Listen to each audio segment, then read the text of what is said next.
Welcome back. John Bachman sitting in for Ed Berliner today. It is the most wonderful time of the year for a lot of sports fans out there, or perhaps the most ridiculous if you don't enjoy complete college football saturation.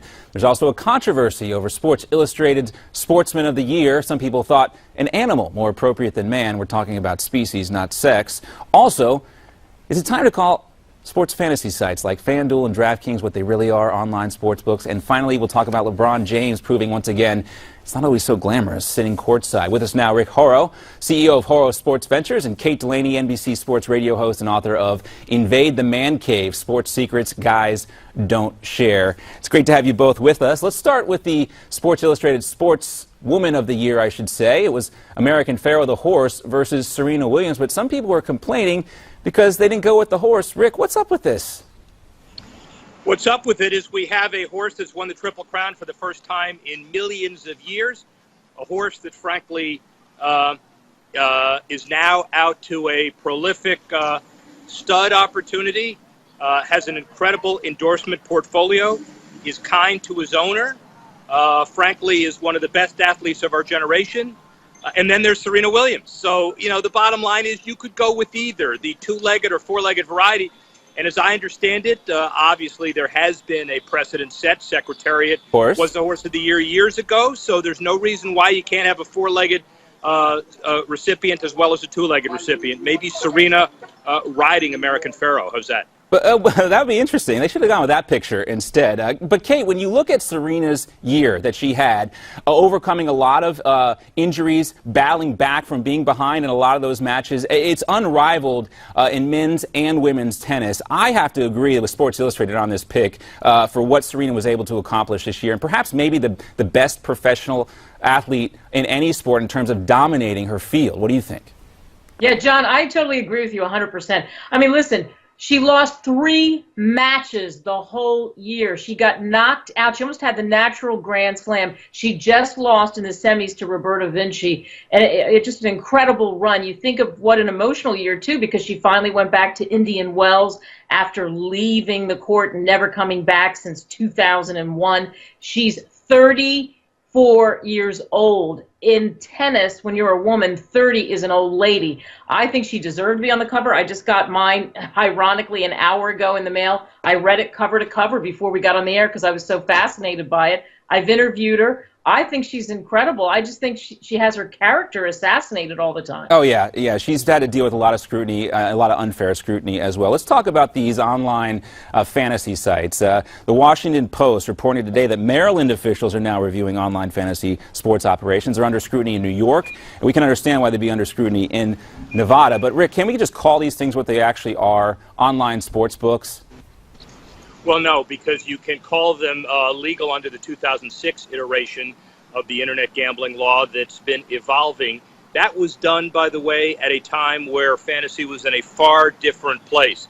And I think whether you call it gambling or an aardvark, the bottom line is that at the end of the day, it is a play for tax money as well as a play for regulation. And I think the fantasy industry is excited about participating in that regulation because they have no leverage.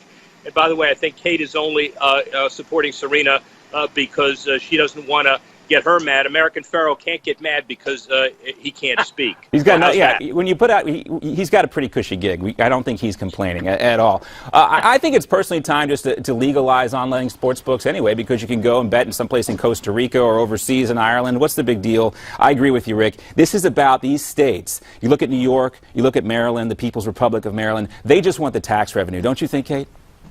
Yeah, absolutely. I don't understand it because it shouldn't be controversial. I do not get it at all. I think Rick made a great point. You go back to 2006. It makes absolutely no sense to me whatsoever. It's about greed, it's about power, and it's about money in the end. And Uncle Sam wants some of that money, then they should just tax it. Let's just let's just rip the Band-Aid off and call it what it is. It's gambling. Let's make it legal.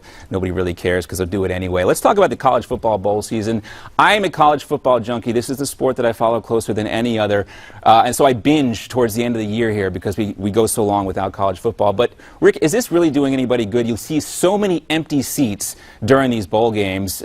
When is it going to stop? I mean, it seems like maybe there are too many bowls out there. Right behind me is Marlins Park. The Miami Beach Bowl makes a claim for the center stage on Monday. Nobody knows who's playing. The bottom line, however, is are there too many bowls? Absolutely not. The 80 teams, even though 5-7, Minnesota, San Jose State, and Nebraska this year, for the first time, academic progress rate decides which of the 5-7 teams go. Why? Because 6-6 teams, there aren't enough of them, even though there are 11 of them. So clearly, it is not a test to see who the best team in the country is. We've got the playoff for that. Right. But you've got avid fans, avid sponsors, a network that wants to gobble up everything. And the bottom line is, for that niche, they carry the day those days, even though nobody knows who's playing behind me come Monday. Well, I guess it's more of a television event than an actual event where you actually want to go see these teams play, Kate, but the players seem to really enjoy these games. And I guess if the academic aspect is involved in this, that's got to be a net plus for college football.